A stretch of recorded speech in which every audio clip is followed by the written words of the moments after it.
ഇതാണ് അവനവൻ പാല എന്ന് പറയുന്നത്. സ്പിൻ കെണി ഒരുക്കി ഇന്ത്യയിൽ പിച്ച് ഉണ്ടാക്കി, കൊൽക്കത്ത പിച്ചിൽ സ്പിൻ കെണി ഒരുക്കി അങ്ങ് ദക്ഷിണാഫ്രിക്ക തന്നെ വലിച്ചു കളയാന്ന് വിചാരിച്ചതാണ് ഇന്ത്യക്ക് പറ്റിയ ഏറ്റവും വലിയ തെറ്റ്.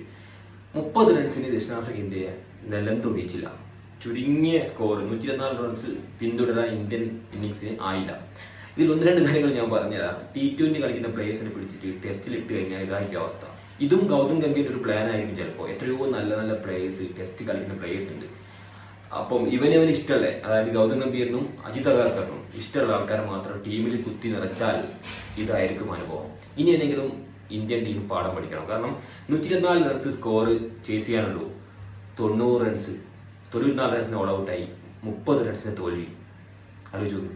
ഇതാണ് പറയുന്നത്. ടെസ്റ്റ് കളിക്കാൻ ഒരുപാട് നല്ല നല്ല പ്ലേയേഴ്സ് ഉണ്ട്. കരുൺ നായറിനെ ഒഴിവാക്കി, അതേപോലെ സർഫറാസ് ഖാൻ, അതേപോലെ ഒരുപാട് പ്ലേയേഴ്സ് നല്ല നമുക്ക് കളിക്കാനുണ്ട്. അവർക്ക് ടെസ്റ്റിൽ ചാൻസ് കൊടുക്കാതെ സ്വന്തം ഇഷ്ടമുള്ള പ്ലേയേഴ്സിനെ കുത്തി നിറച്ചാൽ ഇങ്ങനെ ഇരിക്കും. ഇതൊരു പാഠമായിട്ട് ഇന്ത്യക്ക് ഇരിക്കട്ടെ. കാരണം സിമ്പിളായി ജയിക്കേണ്ട കളി കൊണ്ടുപോയിട്ട് മൂഞ്ചിച്ചു, അത്രേ പറയുന്നുള്ളൂ. ഓക്കെ.